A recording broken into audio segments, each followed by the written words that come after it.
ആളൊഴിഞ്ഞ ഒരു സ്ഥലത്ത് ഒരു നവജാത ശിശു. അതിന് തൊട്ടടുത്തായിട്ട് ഒരാൾ നിൽക്കുന്നുണ്ട്. ഒരു യുവാവാണ്. ഈ യുവാവ് വളരെ പരിഭ്രാന്തിയോടുകൂടി ഈ കുഞ്ഞിനെ നോക്കുകയും ആ കുഞ്ഞിന്റെ അടുത്തേക്ക് മറ്റെന്തെങ്കിലും, അതായത് നായ്ക്കളോ അല്ലെങ്കിൽ പരിചയമില്ലാത്ത മറ്റാരെങ്കിലും ഒക്കെ വരികയോ അതിനെ ഉപദ്രവിക്കാൻ ശ്രമിക്കുന്നുണ്ടോ എന്നൊക്കെയുള്ള ആകെ ഒരു പരിഭ്രാന്തി. അതിലൂടെ ഒറ്റയ്ക്കും തെറ്റയ്ക്കും പോകുന്ന ആളുകളൊക്കെ ഇത് ശ്രദ്ധിക്കുകയും ചെയ്തു. ഏറ്റവും ഒടുവിൽ ഇയാൾ എന്ത് ചെയ്തു? ഇയാൾക്ക് ആകെ ഒരു ആശങ്ക വർദ്ധിച്ചതോടുകൂടി, കുഞ്ഞിന്റെ കാര്യത്തിലുള്ള ഒരു സുരക്ഷയെ കരുതിയിട്ട് ആശങ്ക വർദ്ധിച്ചപ്പോൾ ഇയാൾ തന്നെ പോലീസിനെ വിളിക്കുകയാണ്.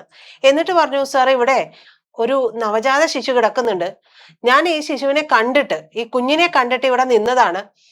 ഈ കുഞ്ഞ് ആരുടേതാണെന്നൊന്നും എനിക്ക് അറിയില്ല, പക്ഷെ ഇതിങ്ങനെ കിടക്കുന്നുണ്ട്. കുറച്ചു നേരം ഞാൻ അതിന്റെ ബന്ധപ്പെട്ട ആരെങ്കിലും ഒക്കെ വരുമെന്ന് കരുതിയിട്ട് നിന്നു എന്ന് പറഞ്ഞു. കൂടാതെ മാധ്യമങ്ങളെയും വിളിച്ച് വിവരം അറിയിച്ചു. വിവരം കേട്ട പാതി കേൾക്കാത്ത പാതി പോലീസും സ്ഥലത്തെത്തി, മാധ്യമങ്ങളും സ്ഥലത്തെത്തി. പക്ഷെ ഈ കുഞ്ഞിന്റെ വാർത്ത അത് വലിയ രീതിയിലേക്ക് ആരുടെയും ശ്രദ്ധയിലേക്ക് പോയില്ല. വലിയ വാർത്തകളൊക്കെ വന്ന് അതിന്റെ ഒരു പ്രളയം ഉണ്ടായ സ്ഥിതിക്ക് കുഞ്ഞിന്റെ വാർത്ത തമസ്കരിക്കപ്പെടുന്ന അവസ്ഥയിലേക്ക് പോയി. എന്തായാലും ഈ കുഞ്ഞിന്റെ അടുത്തേക്ക് പോലീസൊക്കെ എത്തുകയാണ്. ഈ വിവരം അറിയിച്ചത് പുതിയകാവ് സ്വദേശിയായിട്ടുള്ള മിഥുനാണ്. ഈ മിഥുനെ സ്വാഭാവികമായിട്ടും പോലീസ് കസ്റ്റഡിയിൽ എടുക്കുന്നുണ്ട്. ഈ കുഞ്ഞിനെ കണ്ടെത്തിയത് കുണ്ടന്നൂരിൽ വെച്ചാണ്. കുണ്ടന്നൂരിലെ ഒരു ആളൊഴിഞ്ഞ സ്ഥലത്ത് വെച്ചിട്ടാണ്. പോലീസ് സ്വാഭാവികമായും അവിടെ നിന്നിരുന്ന ഒരാൾ, പോലീസിനെ വിവരം അറിയിച്ച ഒരാൾ എന്നുള്ള നിലയിൽ മിഥുനെ കസ്റ്റഡിയിൽ എടുക്കുന്നു. മിഥുനെ കൊണ്ടുപോയി ചോദ്യം ചെയ്യുകയാണ്. ചോദ്യം ചെയ്യുമ്പോൾ ഇയാളുടെ പല കാര്യങ്ങളും പറയുന്നത്, നമ്മൾ പറയില്ല, പരസ്പര ബന്ധമില്ലാത്ത രീതിയിലൊക്കെയാണ്. ഇയാൾ എന്തൊക്കെയോ പുലമ്പുകയാണ്. ഇതോടുകൂടി പോലീസിന് ആകെ സംശയമായി. ഈ സംശയം വന്നതോടുകൂടി പോലീസ് കുറച്ചുകൂടി വിശദമായിട്ട് ഇയാളെ ചോദ്യം ചെയ്യാൻ തുടങ്ങി. ചോദ്യം ചെയ്യാൻ തുടങ്ങിയപ്പോഴാണ് പോലീസിന് ഒരു കാര്യം മനസ്സിലായത്. കുഞ്ഞിന്റെ രക്ഷകനായിട്ട് എത്തിയ മിഥുൻ എന്ന് പറയുന്ന ഈ യുവാവ് തന്നെയാണ് ഈ കുഞ്ഞിനെ അവിടെ ഉപേക്ഷിച്ചത്, കുണ്ടന്നൂരിലെ ആളൊഴിഞ്ഞ സ്ഥലത്ത് ഉപേക്ഷിച്ചത് എന്ന്. അപ്പോഴും സംശയങ്ങൾ ബാക്കിയായിരുന്നു. ഈ കുഞ്ഞ് ആരുടേതാണ്? ഇയാൾ ഈ കുഞ്ഞിന്റെ പിതാവാണ്. എന്തിനാണ് ഇവിടെ ഉപേക്ഷിച്ചത്? തുടർന്നുള്ള അന്വേഷണങ്ങൾ നടന്നു. അങ്ങനെ ഈ കുഞ്ഞിന്റെ അമ്മ ഇടുക്കി സ്വദേശിനിയായിട്ടുള്ള 32 വയസ്സുകാരിയാണ് എന്ന് തെളിഞ്ഞു. ഈ 32 വയസ്സുകാരിയെ ഇപ്പോൾ വിളിപ്പിച്ചു, ചോദ്യം ചെയ്തു. ഇതിന്റെ കൂടുതൽ വിവരങ്ങൾ ഇനിയും വരാനുണ്ട്. അങ്ങനെ രക്ഷകനായിട്ട് അഭിനയിച്ച നാടകം പൊളിഞ്ഞ മിഥുൻ ഒടുവിൽ പോലീസിന്റെ കസ്റ്റഡിയിലാവുകയും ചെയ്തു. കഴിഞ്ഞ 2 ദിവസമായിട്ട് ഈ കുഞ്ഞിന്റെ അമ്മയെ ചോദ്യം ചെയ്തതിൽ നിന്ന് കൂടി മനസ്സിലായ കാര്യങ്ങൾ ഞെട്ടിക്കുന്നതാണ്. കഴിഞ്ഞ 2 ദിവസമായിട്ട്, അതായത് ഈ വിഷയം ഉണ്ടാകുന്നതിന് 2 ദിവസം മുമ്പ് ഈ കുഞ്ഞിന്റെ അമ്മ ഈ കുഞ്ഞിനെ ഉപേക്ഷിക്കാൻ വേണ്ടിയിട്ട് പല ശ്രമങ്ങളും നടത്തി. അങ്ങനെ ഒരുപാട് ശ്രമം നടത്തി കഴിഞ്ഞിട്ടും അവർക്ക് എങ്ങും ഇതിനെ ഉപേക്ഷിക്കാൻ കഴിയുന്നില്ല. ഈ കുഞ്ഞിനെ അമ്മത്തൊട്ടിൽ വരെ പോയി അവിടെ ഉപേക്ഷിക്കാനുള്ള പദ്ധതി ഇട്ടു. പക്ഷെ ആ പദ്ധതിയും പരാജയപ്പെട്ടു. ഒടുവിൽ എന്ത് ചെയ്യണമെന്ന് അറിയില്ല. അങ്ങനെ വഴിയിൽ അമ്മത്തൊട്ടിലിൽ ഉപേക്ഷിക്കാൻ കഴിയാതെ വന്നതോടുകൂടിയാണ് യുവതി മിഥുന്റെ സഹായം തേടുന്നത്. എന്തായാലും ഇരുവരും ചേർന്നുകൊണ്ട് കുണ്ടന്നൂരിലെ ആളൊഴിഞ്ഞ സ്ഥലത്ത് കുഞ്ഞിനെ കൊണ്ടുവന്ന് ഉപേക്ഷിക്കാനുള്ള പദ്ധതി ഇടുന്നു. അങ്ങനെ ഉപേക്ഷിക്കുകയും ചെയ്യുന്നു. യുവതി അവിടെ നിന്ന് പോയി എന്നാണ് നമുക്ക് ഇത് കേൾക്കുമ്പോൾ മനസ്സിലാവുന്നത്. പക്ഷേ മിഥുന് ഈ കുഞ്ഞിനെ ഉപേക്ഷിച്ച് പോകാൻ കഴിഞ്ഞില്ല. കുഞ്ഞിന് എന്തെങ്കിലും ജീവാപായം ഉണ്ടായാലോ? ഉപേക്ഷിക്കണം എന്നുള്ള ത്വരയേ ഉണ്ടായുള്ളൂ. ആ കുഞ്ഞിന്റെ ജീവനൊന്നും സംഭവിക്കരുത്. അങ്ങനെ ആ ഉപേക്ഷിച്ച കുഞ്ഞിനരികിൽ നിൽപ്പുറപ്പിക്കുകയായിരുന്നു മിഥുൻ ചെയ്തത്. പിന്നീട് മനുഷ്യനാണല്ലോ, നിമിഷങ്ങൾ കഴിയും തോറും മിഥുന്റെ ആശങ്ക കൂടി. കുറച്ചു കഴിയുമ്പോൾ രാത്രിയാവും.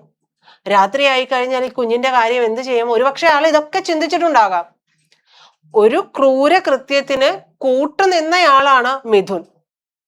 ആ മിഥുന്റെ മനസ്സിൽ ആ കുഞ്ഞിനെ ഉപേക്ഷിച്ച് പോകുമ്പോൾ തോന്നിയിട്ടുള്ള ആ ഒരു വികാരമുണ്ടല്ലോ, ആ കുഞ്ഞിനെ എന്തെങ്കിലും സംഭവിച്ചാലോ എന്നുള്ള വികാരം, അത് ആ കുഞ്ഞിന്റെ അമ്മയ്ക്ക് തോന്നിയില്ലേ എന്നുള്ളതാണ് ഇത് റിപ്പോർട്ട് വായിച്ചപ്പോൾ തോന്നിയ ഒരു സംശയം.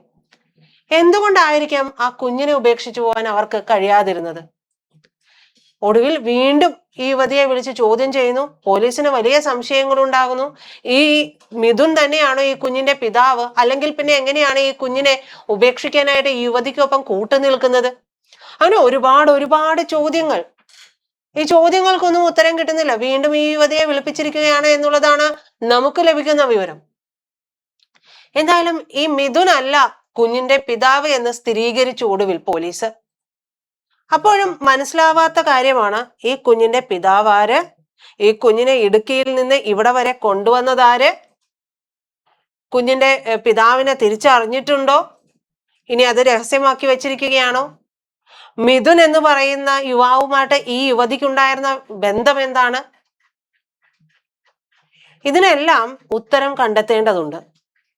അങ്ങനെ ആകെ ഒരു ആശങ്കയിലായിരുന്ന ഒരു അവസ്ഥയിലൂടെയാണ് ഈ കഴിഞ്ഞു പോയ ദിവസങ്ങളെല്ലാം കടന്നുപോയത്. കുഞ്ഞിപ്പോ സുരക്ഷിതമായ കേന്ദ്രത്തിലുണ്ട്.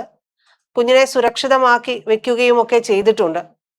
എന്തായാലും ഈ ഒരു ക്രൂരകൃത്യത്തിന് മിഥുൻ സഹായിച്ചു എന്നുണ്ടെങ്കിൽ പോലും ആ ക്രൂരകൃത്യത്തിൽ നമ്മളെ ചിന്തിപ്പിക്കുന്ന ഒരു കാര്യം ഞാൻ ആദ്യം പറഞ്ഞതാണ്.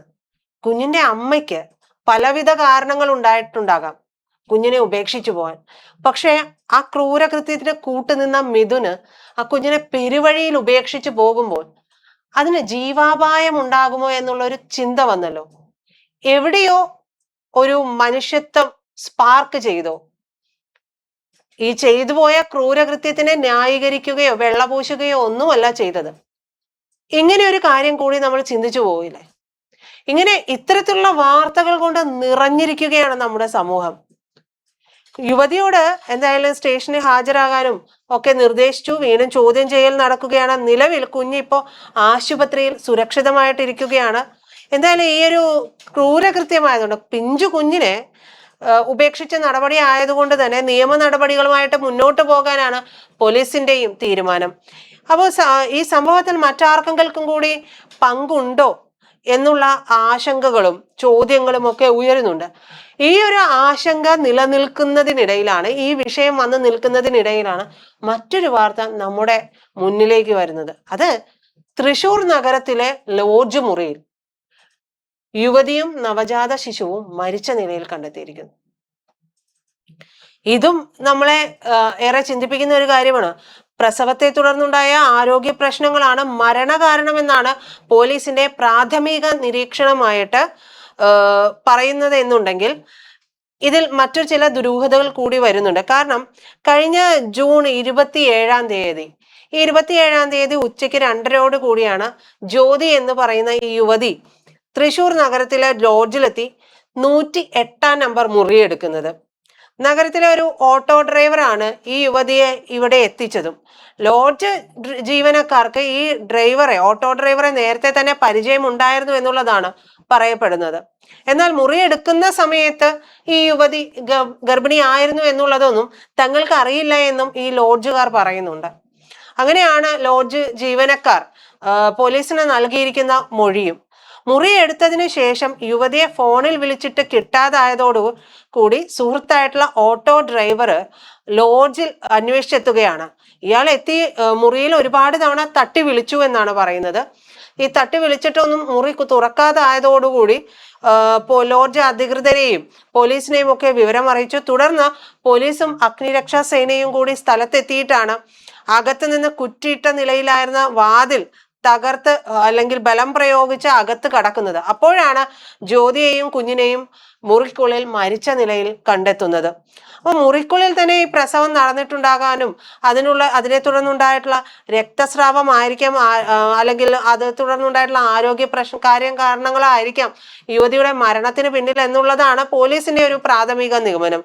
എങ്കിലും മരണകാരണം സംബന്ധിച്ചിട്ടുള്ള ഔദ്യോഗികമായിട്ടുള്ള സ്ഥിരീകരണം ഒന്നും വന്നിട്ടില്ല. അപ്പോഴും ഈ ഓട്ടോ ഡ്രൈവറും യുവതിയായിട്ടുള്ള ജ്യോതിയും തമ്മിലുള്ള ബന്ധം എന്താണ് എന്നുള്ള ചോദ്യത്തിന് ഉത്തരം കിട്ടേണ്ടതുണ്ട്. നോക്കൂ, നമ്മുടെ കൺമുൻപിൽ വന്നിട്ടുള്ള 2 കാര്യങ്ങളാണ്. രണ്ടും കുട്ടികളുമായി ബന്ധപ്പെട്ടവരാണ്, രണ്ടും അമ്മമാരായി ബന്ധപ്പെട്ടവരാണ്. അപ്പോ ഈ വിഷയങ്ങളെല്ലാം നമ്മുടെ കൺമുൻപിലൂടെ കടന്നു പോകുമ്പോൾ ഒരിടത്ത് ഒരു അമ്മയ്ക്ക് മകളെ കുറിച്ച് അല്ലെങ്കിൽ ആ കുട്ടിയെ കുറിച്ച് യാതൊരു തരത്തിലുമുള്ള പേടിയുമില്ലാതെ ഉപേക്ഷിച്ചു പോകാൻ കഴിയുന്നു. മറ്റൊരിടത്ത് ലോഡ്ജ് മുറിയിൽ ഒരു യുവതിയെ കൊണ്ടുവന്ന് ആക്കുന്നു. ആ യുവതി പ്രസവിക്കുന്നു. പ്രസവത്തെ തുടർന്നുണ്ടായ കാരണങ്ങൾ കൊണ്ടോ മറ്റോ യുവതിയും കുഞ്ഞും മരിക്കുന്ന സാഹചര്യം ഉണ്ടാകുന്നു. ഇതിനൊക്കെ നമ്മൾ ആരെയാണ് കുറ്റം പറയേണ്ടത്?